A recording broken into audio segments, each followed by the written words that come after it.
Hello and welcome to the session on universalization of secondary education.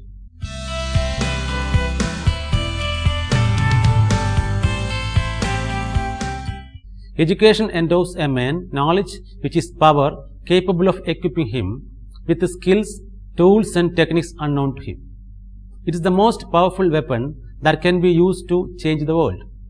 Economic growth and social development of any country is invariably associated with large and sustained investments in education and training. The fundamental objective of a democratic nation like India should be its all-round upliftment for the contented life of its citizen, irrespective of caste, creed, religion, sex and place of birth.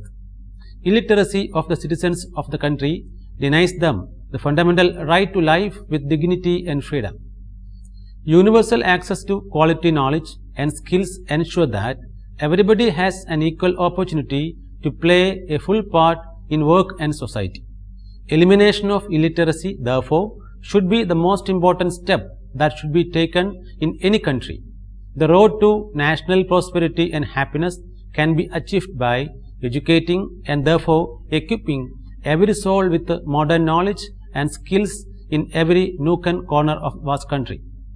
Article 26 of the Universal Declaration of Human Rights declares thus: everyone has the right to education.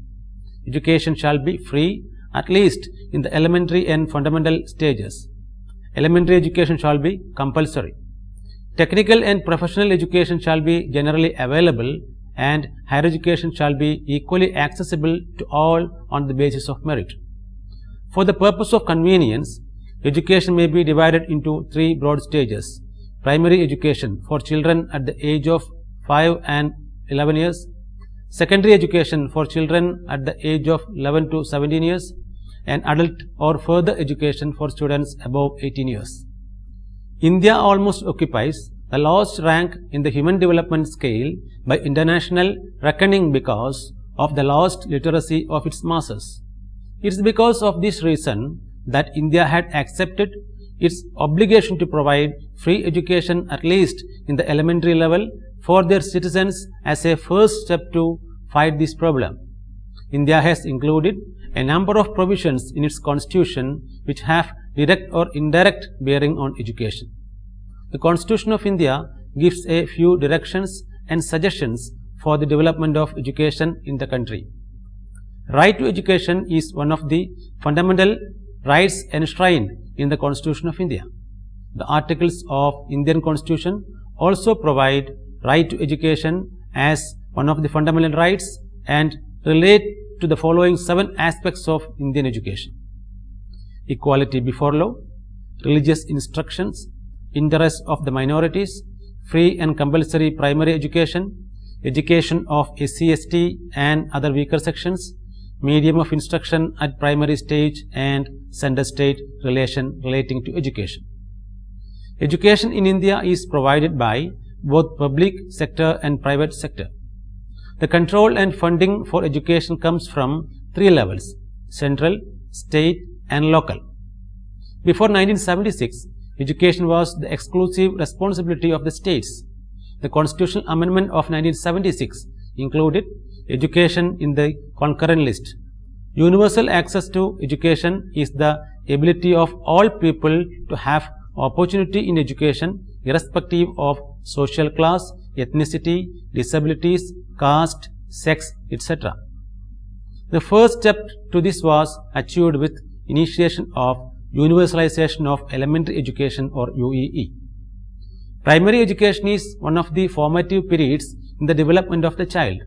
So, the Indian state was well aware of the importance of ensuring universal basic education to its entire citizen. In 1950, the Constitution had resolved in Article 45 under the Directive Principles of State Policy that the state shall endeavour to provide within a period of 10 years from the commencement of the Constitution for free and compulsory education for all children until they complete the age of 14. Since then, there were important constitutional amendments that were intended to give a boost to elementary education in India. After the 1990s, an increasing number of countries, including India, have been successful in expanding their education systems as they have become successful in moving towards achieving education for all and the universalization of primary education. The National Policy on Education 1986 or NPE and the Program of Action POA 1992 also envisaged free and compulsory education of satisfying quality for all children below 14 years of age before the 21st century. Universal and compulsory education was a cherished dream of the new government of Indian Republic, which remains far away even more than half a century. However, in the recent past, the government appears to have taken serious steps to fulfill this objective. The pressures of economic growth and acute scarcity of trained manpower must certainly have played a role to make the government take such a step. Importance and scope of secondary education. The reform, strengthening and upgrading of secondary education is one of the increasing worldwide concerns of today, especially among the least developed and developing countries. Ever since the Constitution was adopted in 1950, the focus of educational programs has remained on elementary education alone in India. As far as investment in education was considered, secondary education had never been the priority area of investment. In the Indian context, balanced development of education is crucial for national building. While elementary education provides the tools for learning, secondary education gives the art of application of knowledge. Like other levels of school education, a significant progress has to be made in the sphere of secondary education. Secondary education is not a type of education, but a stage in education, and such it is necessary not only for a few but for all. The form of secondary education in India before independence was that prescribed by the foreign educationalists. Initially, secondary education was considered a subsidiary to tertiary education, as its primary function was to prepare pupils for higher studies. As time passed by, the secondary education was more linked to primary than to tertiary education. Around this time, secondary education also underwent structural changes. The form of education in secondary stage was modified after independence and was divided into three groups. From 6th to 8th, it was called junior high school. From 9th to 10th, it was called high school, and 11th and 12th was called higher secondary or intermediate classes. Soon after independence, some states made attempts to remodel their system of secondary education along progressive lines. Secondary education is an area of importance for the youth in preparing them for the world of work and to become fully functioning and effective citizens. Providing access to secondary education is a more difficult and complex process than is the case for primary education.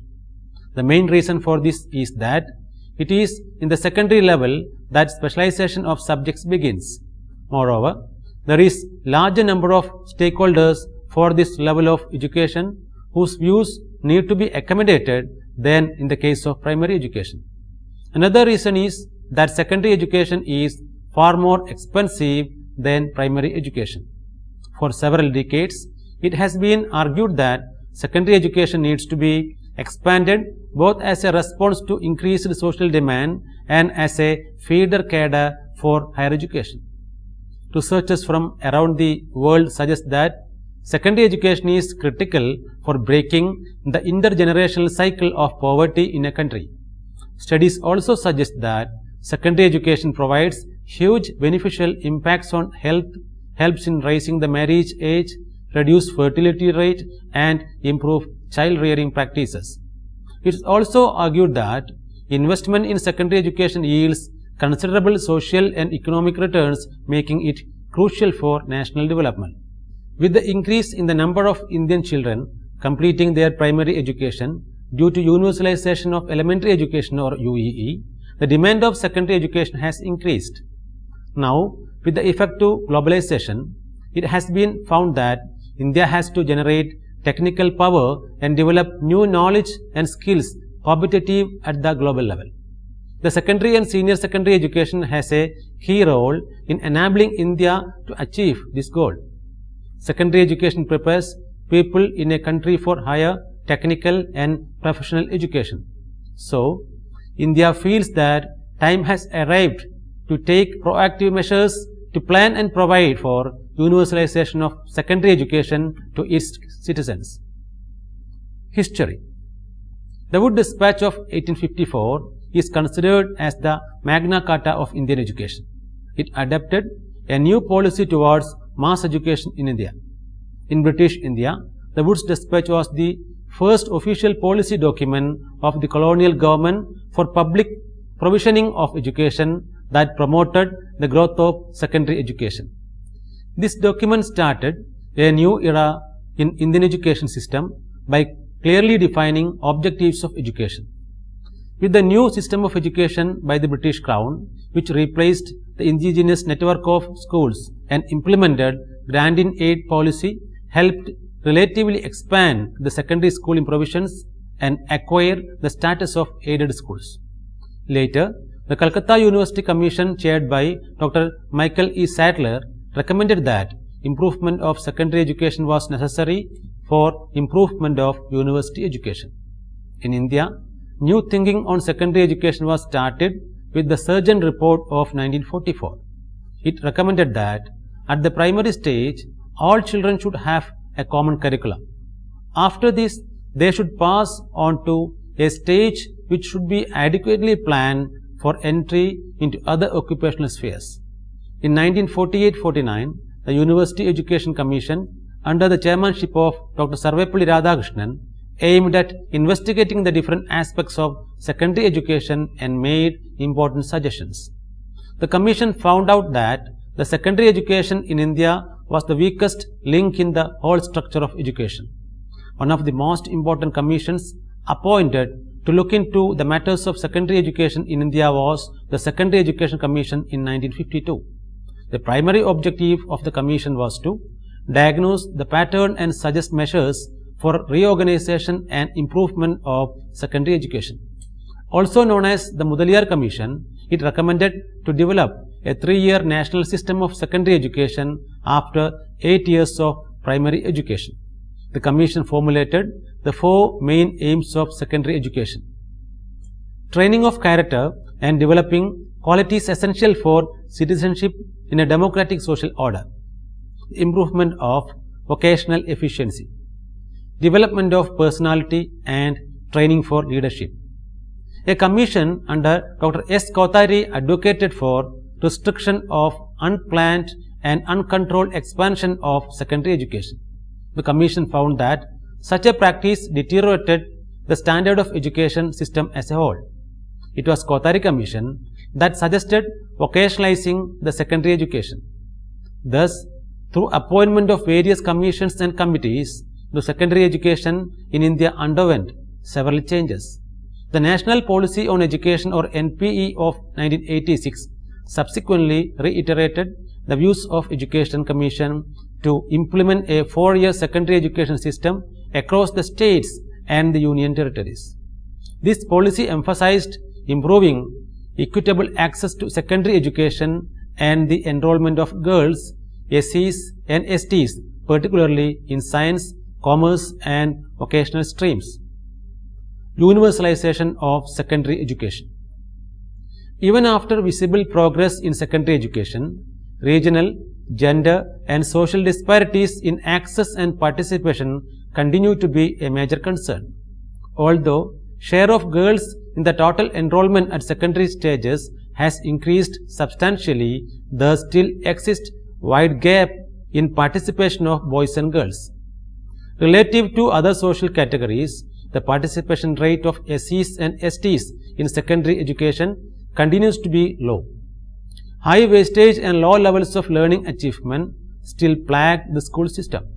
Keeping in mind the changing developmental context and logically extending the policy of UEE, the central government had shifted its policy emphasis towards the development of secondary education during the 10th 5-year plan from 2002 to 2007. In India, the Central Advisory Board of Education, or CAEB, is the highest authority or advisory body relating to policy making in education.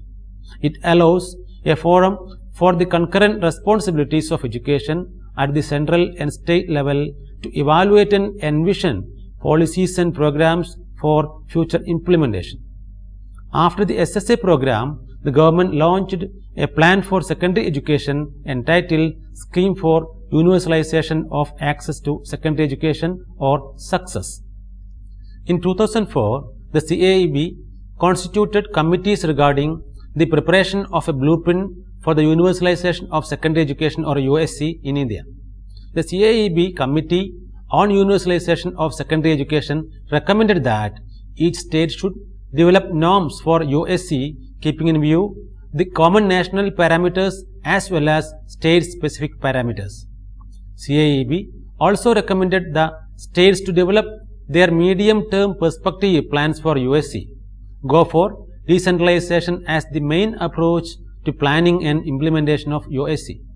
It also suggested the state to invest in the public school system with the specific norms and standards similar to those of Kendriya Vidyalayas for enhancing its effectiveness. Universalizing secondary education means that all children of the age group 14 to 16 years are enrolled in secondary classes. They remain in the system, that is, their retention percentage is 100. All children transit to the first grade of the next education cycle, etc. The main goals of success were to make secondary education of good quality available, accessible and affordable to all young students. The program also aimed at promoting retention, providing infrastructure and provide quality education to marginalized group of people including girls, rural children and students of SC and ST. The committee focused on the need for four main issues. Universal access. Provide secondary education through creation of new cultural ambience and child-friendly curricula. Equality and social justice. Children should be empowered to understand, act and deconstruct injustice. Relevance and development. The full potential of students should be identified. Structural and curricular considerations. Gap should be reduced between world of work and world of knowledge. Universalization of education generally implies 5 important things, namely universalization of provision. This implies that adequate school facilities should be provided to all children throughout the country. Universalization of enrollment. Steps should be taken by the government to make sure that all students of acceptable age from the nook and corner of the country are enrolled in these schools. Universalization of retention. Simply enrolling the students will not suffice in the way of universalization. The success lies if the students enrolled remain in the school till the completion of their education. Universalization of participation. For the achievement of universalization of education, community is quite inevitable. The community is to be mobilized to take responsibility for identifying its own needs and take decisive role in ensuring the implementation of universalization of education. Universalization of achievement.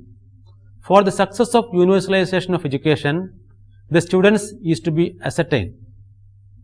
There are several impediments to ensure the goal of 100% literacy. These are as follows: paucity of fund and trained manpower, social prejudice, chronic poverty, wastage and stagnation, non-motivation of parents, absence of facilities, etc. The problems that hinder the goal of attaining universalization of education can be rectified with proper planning and enhanced financial assistance utilizing non-governmental organizations. Giving incentives such as free uniforms, books and midday meals can stop dropout rates from schools to a certain extent. Implementing policy of non-detention can help stop stagnation also. The targets for USC as spelled by CEC committee included universal participation by 2015, universal retention by 2020, mastery learning by more than 60% learners by 2020, universal higher secondary education grades 11 to 12 by 2020. Conclusion. India is on the move again with the promise of a new renaissance in the making. It is emerging as a fast-growing economy in the world. The most powerful tool in this process is education based on moral and spiritual values on the one hand and science and technology on the other. The Education Commission of India has observed that if the pace of national development has to be accelerated, there is need for a well-defined educational policy. Education has to be used as a powerful instrument for social, economic and political changes. If we look at Indian higher education as provider of leadership and manpower in various sectors of economy, it is urgent to tune our secondary education. Secondary education is very much crucial as it is a connecting link between primary and higher education. The vision of secondary education to make quality education available, accessible and affordable to all young students of the age group 14 to 18 years has to be fulfilled. Traditionally, secondary education has been largely academic in orientation, equipping learners with the knowledge, skills and understandings necessary to go on to further academic study at the university level. However, it is now believed that secondary education has considerable value in its own right and it is not just required for tertiary studies alone. According to education surveys, the expansion of secondary and higher education level, both in terms of enrollment and number of institutions, has been higher than in case of other stages of education. Countries recognize the priority of secondary education as an indispensable link in the whole education system, especially between the primary and secondary levels of education. But still, in many countries, secondary education has become the weakest link in the educational chain. However, as access to secondary education has expanded, its overall quality has often been in decline since resources have stretched thin and systems have become more inefficient. Despite all efforts to make significant achievements in education, the goal of universalization of elementary education or UEE still remains out of sight, without which the goal of universalizing secondary education cannot be achieved. Secondary education cannot be expanded unless the upper primary education systems send adequate number of elementary students to the secondary level. Since free and compulsory elementary education has become a constitutional right of every child in India, it is absolutely important to push this vision forward to move towards universalization of secondary education, which has already been achieved in a large number of developed and several developing countries.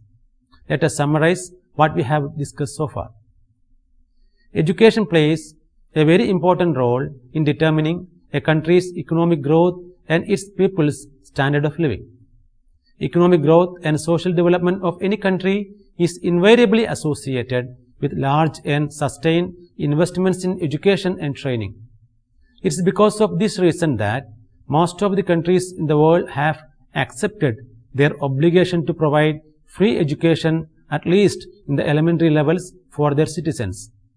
India has also ratified the same and has included a number of provisions in its constitution which have direct or indirect bearing on education.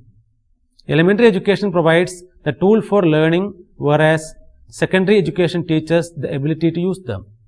Researchers from around the world suggest that secondary education is critical for breaking the intergenerational cycle of poverty in a country. Studies also suggest that secondary education provides huge beneficial impacts on health, helps in raising the marriage age, reduce fertility rate and improve child rearing practices. Government of India initiated Sarva Shiksha Abhiyan or SSA in 2002 and set targets for universalization of elementary education. Now, with effect of globalization, India feels that time has arrived to take proactive measures to plan and provide for universalization of secondary education to its citizens. The chapter is about the importance of secondary education and the launch of scheme for universalization of access to secondary education for or success? Now you can try to answer the questions given here. Define secondary education. What are the recommendations of the Secondary Education Commission of 1952? What difficulties are experienced in spreading secondary education in India? What do you understand by universalization of secondary education? What is meant by UEE? What is success? What are its goals? Hope that you may go through the reference books for further understanding. Vocationalization of Secondary Education Revisited, written by John Loglow, Rupert McLean, published by Springer, Netherlands in the year 2005. Education in Emerging Indian Society, The Challenges and Issues, written by Sunanda Ghosh, published by PHI Learning Private Limited, New Delhi in the year 2009. Reforming Secondary Education, written by Tigmurthy Bhaskara Rao, published by Discovery Publishing House, New Delhi in the year 2004. Problems of Education in India, written by Tamnath Sharma and Rajendra Kumar Sharma, published by Atlantic Publishers and Distributors, New Delhi. Secondary Education, written by Rao V.K., published by APH Publishing Corporation, New Delhi in the year 2008. Thank you for watching this program. Have a nice day.